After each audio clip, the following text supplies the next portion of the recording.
Hello friends, इस question में हमसे पूछा है कि पार्टिकल जो है 4 सेकंड में कितनी दूर चल लेगा ना। डिस्टेंस बताना है 4 सेकंड में। ठीक है, देखो अपने पास ग्राफ किसका दे रखा है, अपने पास ग्राफ दे रखा है एक्सेलरेशन और टाइम का। ठीक है, एक्सेलरेशन और टाइम का। ठीक, एक्सेलरेशन और टाइम है ना। इसका अगर हम एरिया निकालें तो हमको मिलेगा चेंज इन वेलोसिटी। ठीक है, एक्सेलरेशन और टाइम, इसका अगर एरिया निकालोगे क्या मिलेगा, चेंज इन वेलोसिटी। तो अपने को तो वेलोसिटी नहीं चाहिए, हाँ velocity as a function of कहीं से टी पता चल जाए तो अपना काम बन जाए ना। तो सबसे पहले मेरा काम क्या होगा, velocity as a function of t लाना। ठीक है, ठीक है। देखो एक्सेलरेशन इसमें कांस्टेंट तो है नहीं कि डायरेक्ट हम v बराबर u प्लस ए टी लगा लें। एक्सेलरेशन क्या हो रहा है, टाइम के साथ चेंज हो रहा है। ठीक है, और लीनियरली चेंज हो रहा है ना, लीनियरली। तो लीनियर इक्वेशन y बराबर एम एक्स प्लस सी, इस टाइप का रिलेशन आना चाहिए। ठीक है, तो मान लेते हैं है ना, ए का है ना, ए का इक्वेशन कुछ इस टाइप का है, ए बराबर है ना अल्फ़ा टी प्लस बीटा। ठीक है, इसी टाइप का आना चाहिए स्ट्रेट लाइन इक्वेशन। ठीक है, और जो अल्फ़ा बीटा की वैल्यू निकालते हैं। ठीक है, सोचो जब पार्टिकल टी बराबर जब 0 था, ठीक, अब ठीक है टी बराबर 0 पर ए भी आपको क्या मिला भाई, 0। ठीक है, टी बराबर 0 पर देखो भाई ए भी क्या मिला आपको, 0। ठीक है, तो ए बराबर 0 पुट करो, टी बराबर 0 पुट करो, बीटा की वैल्यू आ गई आपकी 0। ठीक, बीटा की वैल्यू कितनी आई, 0। ठीक है, अब देखते हैं 4 सेकंड पर है ना, 4 सेकंड पर एक्सेलरेशन अपने को दे रखा है। 4 सेकंड पर एक्सेलरेशन कितना दे रखा है, 2 मीटर पर सेकंड स्क्वायर है ना। इसमें टी बराबर आप 4 डाल लो। ठीक है भाई, टी बराबर कितना डाल लो, 4।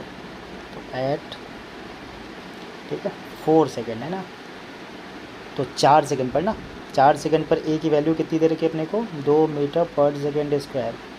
ठीक है, तो 4 सेकंड पर देखो ए बराबर, इसको थोड़ा सा भाई ऐसे बना लो ए। ठीक है, ए की वैल्यू कितनी हो गई भाई, 2। ठीक है, अल्फ़ा निकालना है, टाइम कितना, 4 सेकंड। ठीक, बीटा की वैल्यू 0 है ना, तो यहाँ से अल्फ़ा कितना आ जाएगा, 1/2। ठीक है, अल्फ़ा बीटा हमने निकाल लिया। ठीक है, अब इक्वेशन नंबर 1 में क्या करते हैं, अल्फ़ा और बीटा की वैल्यू निकाल रख लेते हैं ना। ठीक, तो अपने पास एक इक्वेशन बन जाएगा। ठीक है, अल्फ़ा बीटा की वैल्यू किस में रखने पर, इक्वेशन 1 में रखने पर। ठीक, तो रखा जाए भाई।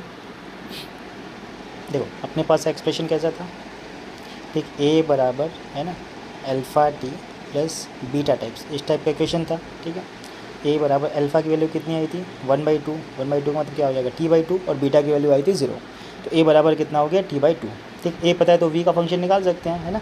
ए को हम क्या लिख सकते हैं भाई, dv/dt, ऐसा लिखा जा सकता है। ठीक है, तो यहाँ से dv जो आएगा है ना, वो आएगा t/2 और क्या हो जाएगा भाई, dt। ठीक, ठीक है भाई, dv से v पर जाना तो क्या कर लो भाई, इंटीग्रेट कर लो, इधर भी इंटीग्रेट कर लो है ना। कहाँ से कहाँ तक, देखो जब टाइम 0 था, कुछ नहीं बोला तो इनिशियल वेलोसिटी 0 होगी। ठीक है, किसी हम जनरल टाइम टी के लिए निकाल रहे हैं है ना, जनरल टाइम टी पे जो वेलोसिटी आएगी कुछ ऐसी आएगी। ठीक है, ठीक, तो डी वी का इंटीग्रेशन भाई v हो जाएगा, लिमिट पुट करोगे क्या हो जाएगा, v-0 है ना, t/2 इंटीग्रेशन करोगे t²/2 आ जाएगा है ना, यानी 1/4, और ये आ गया अपना t²। तो v का एक्सप्रेशन अपने पास कैसा आ गया भाई, t²। ठीक, ऐसा आ गया।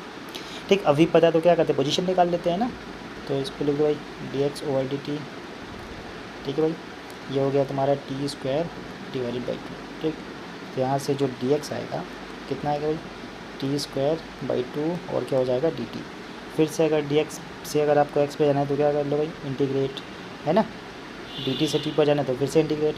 अब यहाँ पर देखो जब टाइम 0 था, ठीक है, तो पार्टिकल की पोजीशन क्या थी भाई, 0, कुछ बोला नहीं तो 0 मान लेंगे। और जब टाइम 4 सेकंड हो गया तो पोजीशन हमको नहीं पता, मान लेते हैं x। ठीक है, इंटीग्रेट करा जाए। ठीक है, देखो dx का इंटीग्रेशन क्या आएगा भाई, dx का इंटीग्रेशन आएगा x, लिमिट कहाँ से कहाँ तक, 0 से x। ठीक, उधर तक t²/2 इंटीग्रेट करोगे क्या भाई, t³/3 है ना, तो बाहर आ जाएगा 1/6।